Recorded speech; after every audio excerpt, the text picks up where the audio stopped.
গাড়ি লক করে আদ্রিত ঈশার পেছন পেছন ওদের বিল্ডিংয়ে ঢোকে। ঈশা লিফটে চড়ে উপরে উঠে গেছে। আদ্রিত পুনরায় লিফটে আসার জন্য অপেক্ষা করছে। সারাদিন অফিস সামলে সিঁড়ি বেয়ে উপরে ওঠার মতো এনার্জি ওর নেই। গাড়ির হাত ডলে এদিক ওদিক পায়চারি করতে থাকে। মিনিট তিনেক পর লিফট আবার নামতেই আদ্রিত তা চড়ে 6 তলায় যায়। টানা 2-3 বার লাগাতার কলিং বেল বাজতেই আফিয়া সুলতানা বিরক্ত হয়ে দরজা খোলে। একটু আগে ঈশা ঢুকলো, এখন আবার কে? তবে দরজার অপর প্রান্তে আদ্রিতকে দেখে অবাক হয়। আসসালামু আলাইকুম। আফিয়া সুলতানা দ্রুত দরজার সামনে থেকে সরে দাঁড়িয়ে সালামের প্রতি উত্তর দেয়।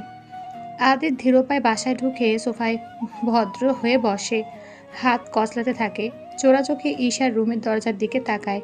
ভিতর থেকে দরজা বন্ধ। আফিয়া সুলতানা দরজা লাগিয়ে চিন্তায় পড়ে। হুমায়ুন কবির নেই এখন বাসায়। বাসায় নুডলসও নেই, অন্যান্য হালকা নাস্তা দেওয়ার মতো সামগ্রীও নেই। ঈশা এই টাইমে চা বিস্কুট খায়। জামাইকে তো আর তা দেওয়া যায় না, তবে এই সময় কিছু একটা তো দেওয়া দরকার। উনি দ্রুত ফ্রিজ থেকে ঠান্ডা পানি বের করে লেবু শরবত বানিয়ে আদ্রিতকে দেন। চা বানিয়ে দেই। আদ্রিত শরবতটা এক টানে শেষ করে বলে, লাগবে না আম্মু, ফ্রেশ হওয়া দরকার এখন। অফিস থেকে এসেছো? ভ্রু কুচকে বলে, হুম। ঈশার সাথে এসেছো নাকি আলাদা? একসাথে। আফিয়া সুলতানা কপাল আরও কুচকে যায়। একসাথে আসলে বাসায় আগে পরে ঢুকছে কেন? আচ্ছা, আগে পরে ঢুকলেও বলবে তো নাকি? আফিয়া সুলতানা আদ্রিতের উদ্দেশ্যে বলেন, তুমি ঈশার রুমে যাও, আমি তোমাকে তোমার আব্বুর লুঙ্গি দিচ্ছি। আদ্রিত ঈশার রুম যাওয়ার জন্য অনুমতির অপেক্ষায় ছিল। ও উঠে দাঁড়িয়ে আফিয়া সুলতানাকে বলে, আম্মু লাগবে না, আমি একটু পর চলে যাব। অফিসের কিছু কাজ ছিল, ওগুলো করতে হবে। আজকে যেতে হবে না, রাতে থেকো। না, যেতেই হবে, আমার ভাইয়া এসেছে, ওর সাথে কাজ আছে কিছু। আচ্ছা, সে না হয় দেখা যাবে। আমি এখন কিছু খাবার বানাচ্ছি, সেগুলো খেয়ে তবে যাবে। এর আগে ছাড়বো না আমি। আচ্ছা। আম রুম থেকে বের হয়ে সোফার সামনে আসতে ইনায়া দাঁড়িয়ে পড়ে। আদ্রিতকে দেখে অবাকই হয়, তবে দ্রুতই নিজের বিস্ময় ভাব লুকিয়ে হেসে বলে, আরে ভাইয়া আপনি? আদ্রিত স্মিত হেসে বলে, কেমন আছো? জি ভালোই। আদ্রিত, তুমি ঈশার রুমে যাও, আমি তোমাদের দুজনের জন্য কিছু বানিয়ে আনছি। লাগবে না আম্মু, অযথা দরকার নেই। তুমি যাও, দরকার না দরকারের ব্যাপারটা আমি দেখব। জি। আদ্রিত হালকা হেসে বলে। আফিয়া সুলতানা মনে মনে বেশ খুশি হয়, ছেলেটা বড্ড ভালো। এই নিয়ে 4-5 বার দেখা হলোই। কি অমায়িক ব্যবহার। বড় মেয়ের জামাইটা খারাপ না, ছোটটা ভালো হলেই হয়। কিন্তু উনি ভুলে গেলেন, অতিভক্তি চোরের লক্ষণ। দরজা ঠকঠক শব্দ হলে ঈশা ওয়াশরুম থেকে বেরিয়ে দরজা খুলে আদ্রিতকে দেখে মুখটা শক্ত করে ফেলে। মুখের উপর দরজা বন্ধ করে ফেলতে নিলেই আদ্রিত শক্তি প্রয়োগ করে রুমে ঢুকে দরজা বন্ধ করে ফেলে। ঈশা গরম চোখে আদ্রিতের দিকে তাকায়। আদ্রিত তা পাত্তা না দিয়ে ঈশার দিকে এগিয়ে যায়। হাত বাড়িয়ে ঈশার হাত ধরতে নিলে ঈশা 2 পা পিছিয়ে যায়। একদম টাচ করবেন না। আদ্রিত অসহায় চোখে তাকিয়ে বলে, প্লিজ আমার কথা শোনো। ঈশা আদ্রিতকে অতিক্রম করে দরজার দিকে এগোতে নিলেই আদ্রিত ওর টান মেরে নিজের বুকের সাথে চেপে ধরে। প্লিজ প্লিজ কথা শোনো। ঈশা ছটফট করতে থাকে। আদ্রিতের গলা খামচে ধরে। আদ্রিতের গলা জ্বলে ওঠে, তবু ঈশাকে ছাড়ে না। ঈশার খামচে ধরা হাতটা নিজের বুকের সঙ্গে চেপে ধরে। অনেকক্ষণ ছটফট করার পরও নিজেকে ছাড়াতে ব্যর্থ হলে ঈশা হাল ছেড়ে দেয়। চোখে বিন্দু বিন্দু পানি জমে। আদ্রিত মুখটা উঁচু করে ধরে চোখের পানি বুড়ো আঙুল দিয়ে মুছে দেয়। প্লিজ, বেটার হাফ, আমি রাগের মাথায় বলে ফেলেছি। ঈশা মুখের উপর থেকে হাতটা ঝাড়া মেরে সরিয়ে দেয়। আদ্রিত এবার কানের নিচে হাত রেখে গালে আঙ্গুল হালকা করে চেপে ধরে বলে, আমার মাথা গরম জানোই তো, রেগে গিয়ে হুটহাট কী বলে মাথা থাকে না, প্লিজ একটু বোঝো। ঈশা রাগে চেঁচিয়ে বলে, সব কিছুকেই মাথার গরম? রাগের উপর চালিয়ে দেবেন না। আমার মন নেই, যা ইচ্ছে তাই বলবেন আর আমি হ্যাঁ হ্যাঁ করবো, তাই না? আপনি আজে বাজে কথা বলবেন আর আমি আপনার গলা জড়িয়ে ধরে লুতুপুতু করবো না? আদিত ঈশার মুখটা চেপে ধরে, প্লিজ আসতে, তোমার আম্মু শুনতে পাবে। ঈশা আদিতের হাতটা আবার ঝাড়া দিয়ে সরিয়ে দেয়। পাক, আমার কিছু যায় আসে না, আমি মিন করে বলিনি। ঈশার চোখ সরিয়ে নেয়, মুখটা অন্যদিকে ফিরিয়ে নেয়। আদিত মুখটা পুনরায় নিজের দিকে ফিরিয়ে বলে, প্লিজ সরি, আমার চোখের সামনে থেকে যান। আমি উল্টাপাল্টা কিছু বললে আপনার ভালো লাগবে না। বলো, যা ইচ্ছে বলে, আমি কিছু মনে করব না, তাও প্লিজ রেগে থেকো না। আমার আপনাকে দেখলেই রাগ লাগছে, প্লিজ যান। এসে তুমি আমার বউ, আমার রাগ তোমাকে সামলাতে হবে। আদিত কণ্ঠটা শক্ত করে বলে। ঈশা ভেবে পায় না এখন ওভাবে কথা বলার পরও কি করে এখনো এই ভয়ে যে কথা বলে। আমি বিয়ে করে আমাকে কিনে নিয়েছেন? হ্যাঁ, কিনে নিয়েছেন আমাকে। আপনি যা ইচ্ছে তাই বলবেন। আমি বউ বলে সবটা সহ্য করব? আমি মানুষ না? তুমি বিষয়টাকে বেশি বড় করেছো। হ্যাঁ, আমি ঝামেলাবাজ, টক্সিক। আমি বেশি বড় করেছি। আপনি খুব ভালো মানুষ। আদির চোখ বন্ধ করে বড় করে একটা শ্বাস ফেলে। অযথা মাথা গরম করো না। আমি বুঝতে পেরেছি তোমাকে ওইভাবে বলে ফেলায় তোমার গায়ে লেগেছে, তোমার খারাপ লেগেছে, কিন্তু আমি সত্যি মিন করিনি। তার জন্য সরি বলছি তো নাকি? ঈশার চোখ অন্যদিকে ফিরিয়ে দেয়ালের দিকে তাকায়। দরজায় ঠকঠক শব্দ হলো। আদিত ঈশাকে ছেড়ে দেয়। ছাড়ার পরও ঠায় দাঁড়িয়ে থাকে। আদিত নিজের বুকের দিকে শার্টটা একটু ঝাড়া মেরে দরজাটা খোলে। এনায়া ট্রে নিয়ে দাঁড়িয়ে আছে। ওখানে গরম গরম চপ রাখা। এনায়া আদিতের হাতে ট্রেটা দিয়ে সামন থেকে সরে পড়ে। আপু চিল্লাচিল্লি শুনেছে ও, তাই যত তাড়াতাড়ি সরে যাওয়া সম্ভব ততটাই ভালো। আদিত ট্রেটা পড়ার টেবিলে রেখে পুনরায় দরজা বন্ধ করে। ঈশা খাটে পা ঝুলিয়ে বসা ছিল। আদিত ওর পাশে বসে উরুর ওপর মুঠো করে রাখা বাম হাতটা নিজের মুঠোয় নিয়ে বলে, প্লিজ। ঈশা নিজের হাতটা মুঠো থেকে ছাড়িয়ে নেয়। আদিতের রাগ লাগে। এতবার বোঝানোর চেষ্টা করছে অথচ বুঝতেই চাইছে না। তুমি আসলে পেইন দাও। বুঝতে না চেষ্টা করলে আমি কি বুঝাবো? তোমার ম্যাচিউরিটি উপরে উপরে, ভিতরে আসলে সব ফাঁফা। তো চলে যান, আমি ধরে বেঁধে রেখেছি আপনাকে। আপনার উল্টাপাল্টা কথা শোনার পরও যে আপনার গলা জড়িয়ে ধরে বসে থাকবে, তার কাছে যান। ওইসব উদ্ধত্ত আচরণ আমার কাছে বিষের মতো লাগে। ঈশা, আদিত খানিকটা উচ্চ শব্দে বলে। ঈশা বিছানা থেকে বালিশ ছুঁড়ে মারে।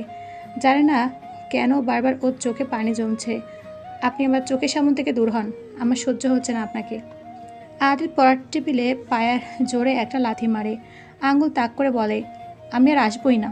বাড়াবাড়ি সবসময়। লাই দিতে দিতে মাথায় উঠেছে। সত্যি সত্যি রুমের দরজা খুলে চলে গেল। ঈশা ওর যাওয়ার পানে তাকিয়ে হাত দিয়ে মুখ ঢেকে কেঁদেই ফেলল। তখন অতটা বিশ্রীভাবে বলল, মেয়েরা এমনই হয়। ওদের ঘরে একটা লাগে, বাইরে আরেকটা লাগে। যত স্পেশালি ফিল করাই না কেন, ওদের নজর বাইরেই থাকে। তুমি আলাদা হবে নাকি? ঈশা এটা ভেবেই খারাপ লাগছে। আদ্রিত কী করে বলল নজর বাইরের দিকে? এখন আবার বলল লাই দিয়ে নাকি মাথায় তুলেছে। ঈশার খারাপ লাগে না এই সব বললে? খুব তো বলেছিল এটাই লাস্ট। কহি আবারও তো খারাপ ব্যবহার করলো। ঈশা দরজা লাগিয়ে বালিশে মুখ চিপে উপর হয়ে শুয়ে পড়ে। কতটা মানিয়ে নেবে ও? হ্যাঁ, জীবন মানিয়ে নেবে নাকি? তিনি গদগদ হয়ে বলে, ভাইয়া সালামিটা দিন। আহান হালকা হেসে চশমাটা এক আঙুলে ঠেলে একটু বলে, কত দেব? 8 লাখ নাকি 10 লাখ? জি। দেনমোহর দেব। 8 নাকি 10, কোনটা নিবা?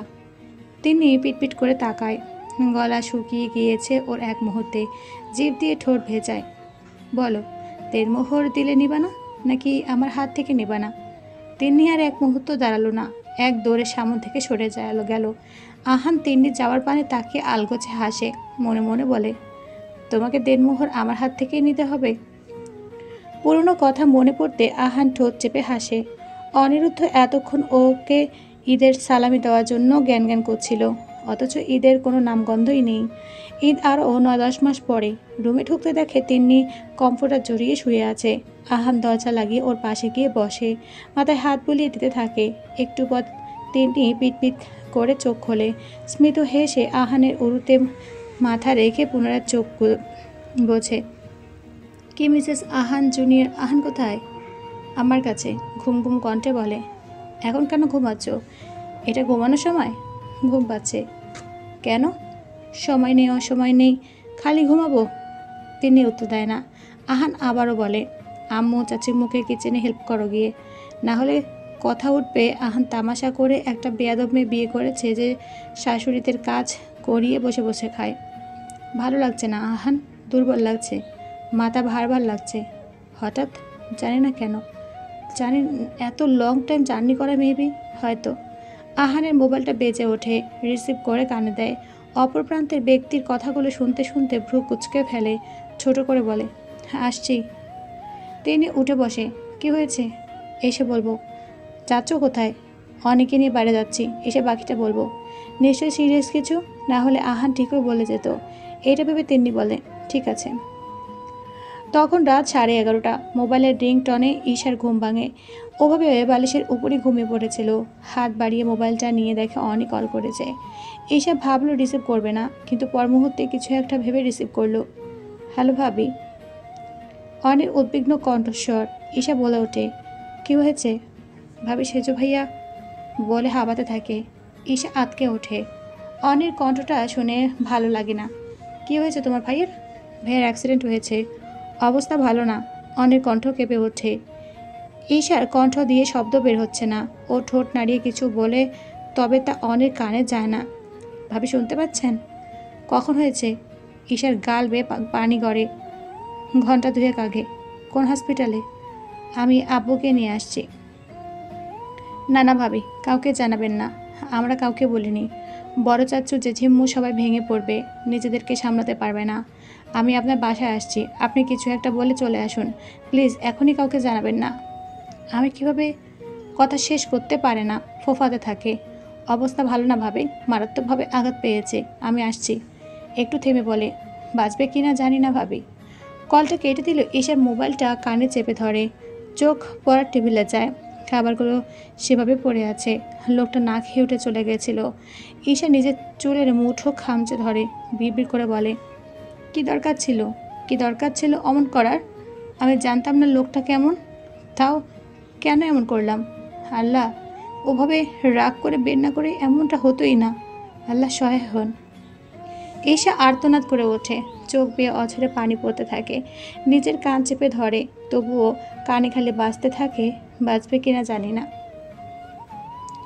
পুরোটা রাস্তায় ঈশা নীরবে অশ্রু বিসর্জন দিল। ওর বাবার মনে হচ্ছিল তখন ওভাবে না বললেই তো হতো। অনি গাড়ি ড্রাইভ করতে করতে আর চোখে বারবার ঈশার দিকে তাকাচ্ছিল। পাকা একটা ঠোকো গিলে অনি। গাড়িটা একটা ক্লিনিকের সামনে থামতে ঈশার চোখ থেকে পানি পড়া আপনা আপনি থেমে যায়।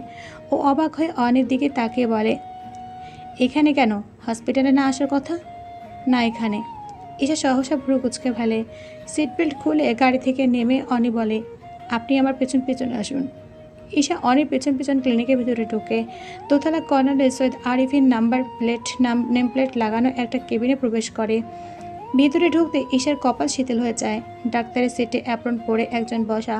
তার মুখোমুখি আহান বসে কথা বলতে বলতে কফি খাচ্ছে, আর বেডে বসে আদ্রিত কাপে চুমুক দিচ্ছে। সম্পূর্ণ অক্ষত, তবে পায়ের দিকে চোখ পুঁততে দেখে বাম পায়ের পাতায় সাদা ব্যান্ডেজ করা। ঈশার কুচকানো কপাল শিথিল হয়ে যায়। কেবিনের দরজা খোলার শব্দে ওরা তিনজনই ঈশা আর অনির দিকে তাকায়। আদ্রিদের সাথে এক পলকে চোখাচোখি হতে ঈশা তাদের দাঁত চেপে কড়া চোখে অনির দিকে তাকায়। অনি ঈশার এহেন দৃষ্টি দেখে তড়িঘড়ি করে নিজের চোখ সরিয়ে ফেলে। দ্রুত পায়ে হেঁটে আদ্রিতের সামনে দাঁড়ায়।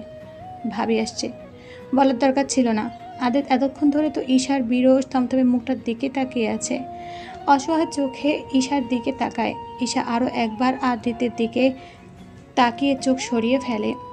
ঈশাকে দেখে আহান উঠে দাঁড়ায়। ডাক্তার আরিফিনের দিকে তাকিয়ে বলে, আদ্রিতের ওয়াইফ। ঈশা হালকা হেসে সালাম দেয়। আরিফিন সালামের প্রত্যুত্তর দিয়ে আদ্রিতের দিকে ইশারা দিয়ে বলে, পায়ে সামান্য ফ্র্যাকচার হয়েছে, 5-6 দিন পায়ে ব্যান্ডেজ করে রাখতে হবে। হাঁটাচলা অফ রাখলে ভালো হবে। পায়ে প্রেশার না পড়লেই চলবে। মোটামুটি 1 সপ্তাহ রেস্ট নিলে একদম ঠিক হয়ে যাবে। ঈশা মুখ শক্ত করে ফেলে, তাতে দাঁত চেপে দাঁড়িয়ে থাকে। আরিফিন আরও কিছু পরামর্শ দিয়ে আহানের দিকে কেবিন থেকে বের হয়ে যায়। আরিফিন আহানের স্কুল কলেজের লাইফের ফ্রেন্ড। পরে আহান MBA-তে পড়ে আর আরিফিন মেডিকেলে পড়াশোনা করেছে। ওরা দুজন বের হতে ঈশা অনেক দিকে তাকিয়ে বলে, আমাকে কি বলেছিলে আবার বলো তো? অনে আদিতের দিকে তাকায়। ঈশা কড়া কণ্ঠে বলে, আমি তোমার সাথে কথা বলছি অনি। কথা বললে আমার সাথে বলবে, তাকালেও আমার দিকে তাকাবে। ভাইয়ের দিকে কি? অনি আমতা আমতা করে বলে, না মানে তোমার ভাইয়ের অবস্থা বেশি ভালো না, তাই না?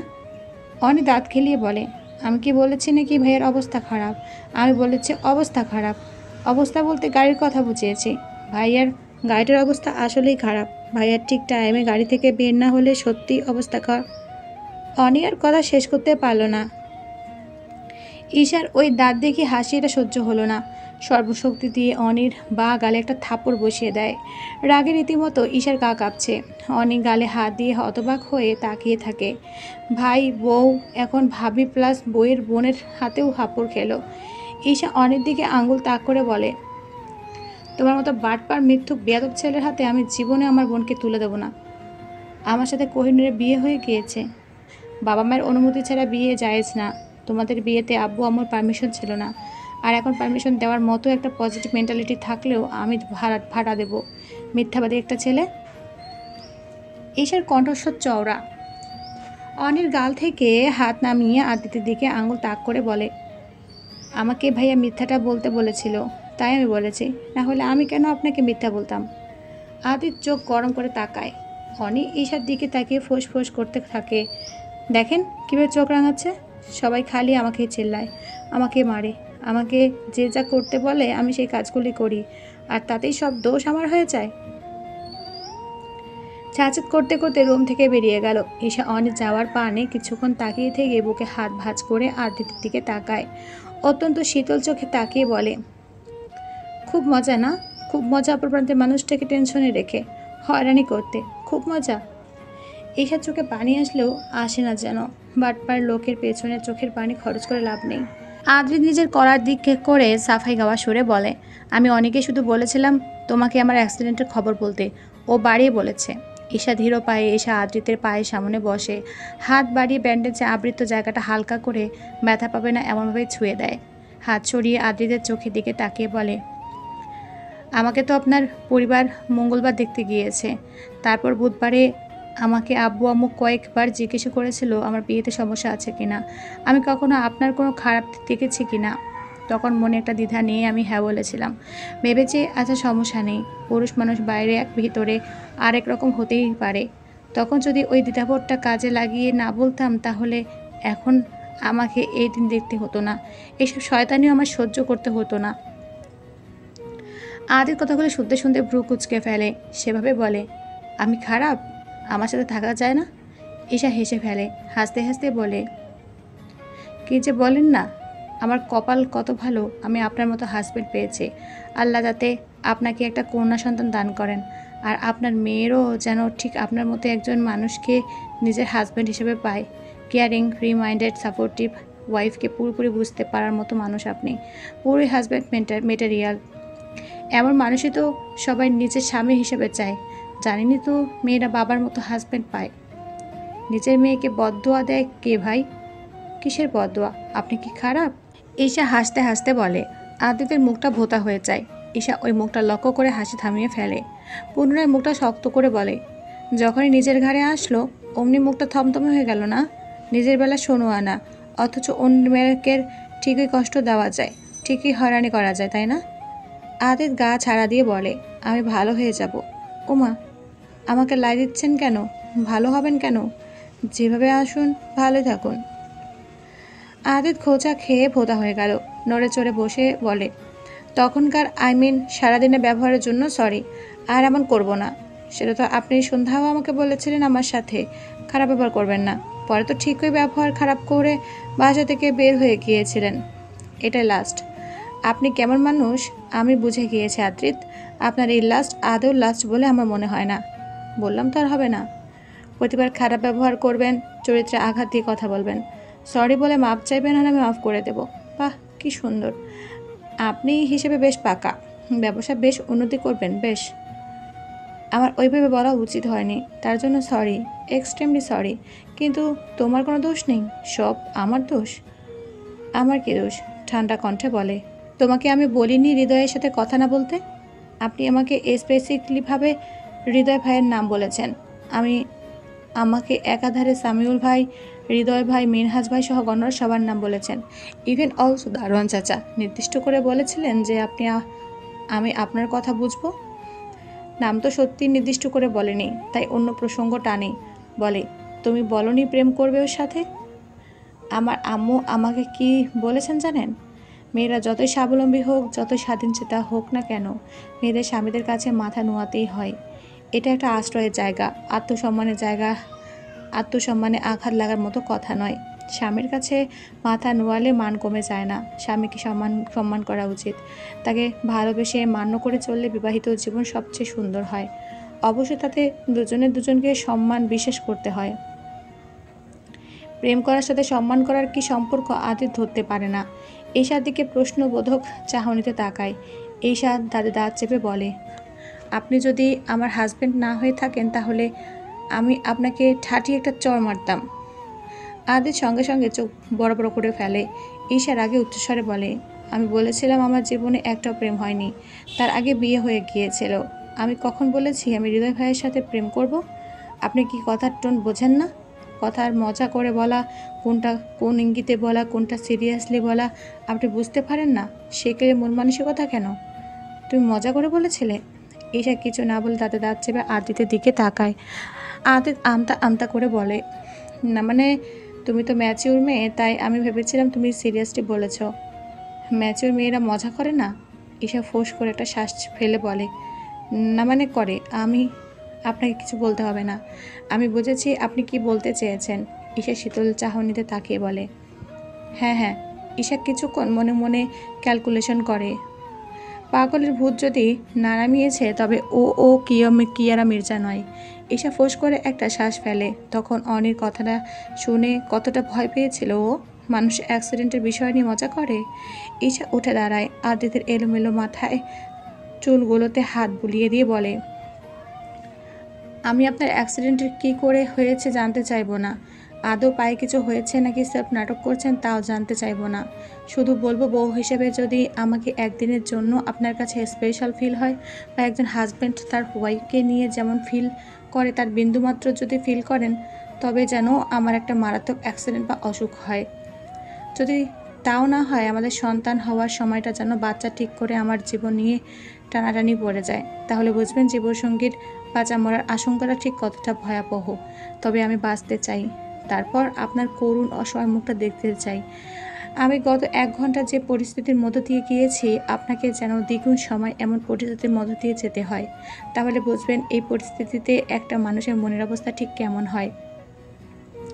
আদ্রিক পলক ঝাপটায়। ঠোঁটে কিছু বলার জন্য কেঁপে উঠলেও বলতে পারে না। হাত বাড়িয়ে ঈশার হাতটা ছুঁয়ে অনেকটা সময় পর বলে, আম সরি, আমার অ্যাক্সিডেন্টটা হয়েছে জোরে গাড়ি চালাতে গিয়ে। তবে আমি মজা করে অনেকে বলেছিলাম।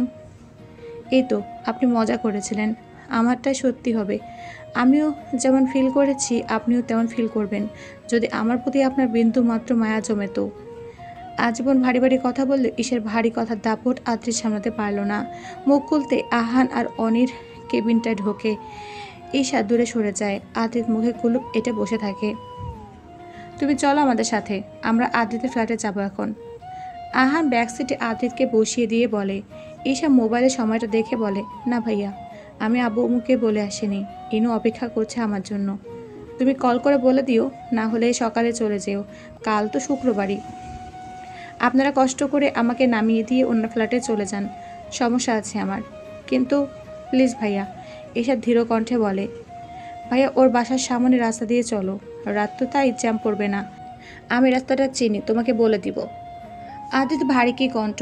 আহান আদিতের দিকে এক পলক তাকিয়ে ঈশাকে বলে, ওকে, গাড়িতে উঠে বসো। ঈশা মাথা নাড়িয়ে ব্যাক সিটে আদ্রিতের পাশে গিয়ে বসে। অনি ড্রাইভিং সিটে বসেছে, আহানও সামনে। গাড়ির ভিতরে লাইট নেভানো। আদিত একটা সময় ঈশার ডান হাতটা চেপে ধরে। ঈশা ছাড়িয়ে নেওয়ার চেষ্টা করে না। কালের পুতুলের মতো হাতটা পড়ে থাকে। ঈশা ঠোঁট কামড়ে বাইরের দিকে তাকায়। ওর গাল বেয়ে অনবরত পানি পড়ছে। কেন পড়ছে জানে না, তবে পানি পড়ছে। একসময় আদ্রিত ঈশার হাতটা নিজের বুকে চেপে ধরে। ঈশা আর নিজেকে সামলাতে পারে না, শব্দ করে কেঁদে ফেলে। আহান আর অনির পেছনে তাকায় না। অন্ধকারে আদিত ঈশাকে বুকে টেনে জড়িয়ে ধরে। ঈশা বুকের দিকটা আর শার্ট মুঠো করে কাঁদতে থাকে। কাঁদতে কাঁদতে হিচকি উঠে যায়। আদিত চুলের ভাঁজে ঠোঁট ছুঁয়ে কানের কাছে মুখ নিয়ে বলে, সরি। হার্টের প্রতি ইঞ্চি থেকে সরি বলছি। একদম ভালো একটা হাজবেন্ডকে দেখবে তুমি। কেটে গেছে মাঝে 1 সপ্তাহ। ইনায়ার লাস্ট 2 সপ্তাহ যে 3rd ইয়ারের এক্সাম শেষ হয়েছে তার রেজাল্টও দিয়ে দিয়েছে। অনার্স ফাইনাল ইয়ারে প্রথম ক্লাস ছিল তা আজ। ক্লাস শেষে ইনায়া, পূজা, সিনথিয়া লাইব্রেরিতে গিয়েছিল। লাইব্রেরি থেকে বের হয়ে দেখে রাফিদ আর রকি রেলিংয়ে হেলান দিয়ে দাঁড়িয়ে আছে। ইনায়াকে দেখে রাফিদ আপ টু ডাউন একবার স্ক্যান করে নেয়। ইনায়ের গা কেঁপে ওঠে। ইনায়া ওদেরকে এগিয়ে যেতে দিলে রাফিদ ও সামনে এসে বিশ্রীভাবে হেসে বলে, কি সুন্দরী, নাগর কই তোমার? 1 মাস ধরে দেখছি এই দুজন দুই দিকে, চলে না নাকি দুজনের? পূজা ইনায়ার হাত খামচে ধরে। ইনায়া বড় করে একটা শ্বাস ফেলে সামনে থেকে সরে যেতে নিলে রাফিদ ইনায়ার ওনাটা টান দেয়। সিনথিয়া চেঁচিয়ে ওঠে, এটা কি ধরনের অসভ্যতা? রাফিদ পাত্তা দেয় না। ইনায়া রাফিদের হাত থেকে ওনা ছাড়ানোর চেষ্টা করতে থাকে। রাফিদ বাঁকা হেসে ইনায়ের ওনাটা জোরে টান মারতে সেফটি পিন খুলে ওনাটা রাফিদের হাতে চলে যায়। ইনায়ের কাঁধের অপর প্রান্তে সেফটি পিনের সুচ ফিনকি দিয়ে রক্ত বের হতে থাকে। রাফিদ ওনাটা হাতে নিয়ে নাকে চেপে ধরে। ইনার সমস্ত শরীর ঘৃণা ভরে ওঠে। পূজা ব্যাগে সবসময় মরিচের গুঁড়া মেশানো পানি নিয়ে আসে। ও ব্যাগ থেকে স্প্রেটা বের করে রাফিদের চোখ বরাবর স্প্রে করে দেয়। রাফিদ ওনাটা মাটিতে ফেলে চোখ ধরে কসলাতে থাকে। পূজা সিনতে ইনায়াকে নিয়ে পুনরায় লাইব্রেরিতে যায়। ইনায়া দেয়ালের সাথে হেলান দিয়ে বসে মুখ ঢেকে কেঁদে ফেলে। ও সারাটা শরীর সেই বৃষ্টির চাহনিতে কেঁপে উঠছে। কি বাজেভাবে শরীরের দিকে তাকিয়েছিল। পূজা মোবাইল বের করে সুদীপ্তকে কল করে, সব ঘটনা খুলে বলে। এদিকে ইনায়া মুখে হাত রেখে ফুপিয়ে ফুপিয়ে কেঁদে যাচ্ছে। নিজের হাত খামচে ধরে, ঠোঁট কামড়ে ধরে কাঁদতেই থাকে। 5 মিনিট পর অনিরুদ্ধ দৌড়াতে দৌড়াতে লাইব্রেরিতে আসে। ইনায়া তখনও ফুপিয়ে ফুপিয়ে কাঁদছে। অনিরুদ্ধ লাইব্রেরিতে ঢুকতেই পূজা সিনথিয়ার সামনে থেকে সরে যায়। অনিরুদ্ধ ইনায়া সে কান্না আর সহ্য করতে পারে না। ইনায়াকে চাপটে ধরে, মাথায় হাত বুলিয়ে দিয়ে শান্ত করার চেষ্টা করে। ইনায়া কিছুটা ধাতস্থ হলে রুদ্রের বাহুতে ঘুষি মেরে কাঁদতে কাঁদতে বলে, সব আপনার জন্য হয়েছে, সব আপনার জন্য হয়েছে, আপনার জন্য। হেঁচকে উঠে যায়, কথা শেষ করতে পারে না। অনিরুদ্ধ শান্ত ভঙ্গিতে ওর মাথায় হাত বুলিয়ে দেয়, অথচ চোয়াল শক্ত, হৃদয় বড্ড অশান্ত। ভয়ঙ্কর শীতল কণ্ঠে বলে, আমি ওকে ছাড়বো না। কিছু বলবেন না আপনি? ঝামেলা চাই না আমি, ইনায়া কাঁদতে কাঁদতে বলে। অনিরুদ্ধ মুখটা আগলে ধরে। চাহনি অদ্ভুত রকমের শীতল। ইনায়া এই চাহনির সাথে পরিচিত নয়। অনিরুদ্ধ 2 গালে হাত রেখে বলে, স্বাধীনতার ফল পেয়েছো? দেখেছো কেন বলতাম ক্লাস শেষে কোথাও যাওয়ার দরকার নেই? ইনায়া শব্দ করে কেঁদে ফেলে। অনিরুদ্ধ ওকে বুকে জড়িয়ে নেয়, মাথায় হাত বুলিয়ে দিতে থাকে, তবে একবারের জন্য কাঁদতে নিষেধ করে না। ওর পৈশাচিক আনন্দ হচ্ছে ইনায়াকে কাঁদতে দেখে। খুব তো বলেছিল অনিরুদ্ধ ওকে প্রেসারে রাখে, পথে স্বাধীনতা দেয় না। এখন বুঝছে না? বুঝছে তো। ইনায়া কিছুটা শান্ত হলে অনিরুদ্ধ বলে, আই লাভ ইউ। ইনায়া কিছু বলে না, নাক টানতে থাকে। অনিরুদ্ধ ওকে বুকে আগলে রেখেছে। ও অনিরুদ্ধের হাতটা মুঠো করে খামচে ধরে, বিড়বিড় করে বলে, আই লাভ ইউ টু। বিড়বিড়িও বলে অনিরুদ্ধ শুনে ফেলে। স্মিত হেসে নিজের মতো বলে, কিছু চাপিয়ে দিব না আর, তবে আমার কথা শুনতে হবে। না শুনলে আমি ভাবির কাছে নালিশ করব, বাড়িয়ে বাড়িয়ে বলবো। এমনভাবে বলবো যে ভাবি বিশ্বাস করতে বাধ্য হবে। নিজেকে ভিকটিম সাজিয়ে তোমাকে ফাঁসিয়ে দেব। জানোই তো কতটা ভালো অভিনয় করতে পারি আমি। পরে কেউ ভাবের হাতে থাপ্পড় চোপ্পড়। আমি বাইরে দুঃখী দুঃখী মুখে থাকলেও ভিতরে ভিতরে ভীষণ মজা খুশি হব, ভীষণ রকমের খুশি হব। মনে মনে প্রে করব আরও কয়েকটা দিক, থাপড়িয়ে গুলুমুলুল গালটা লাল টমেটো বানিয়ে দিক। বেশ হবে তখন, একদম বেশ হবে।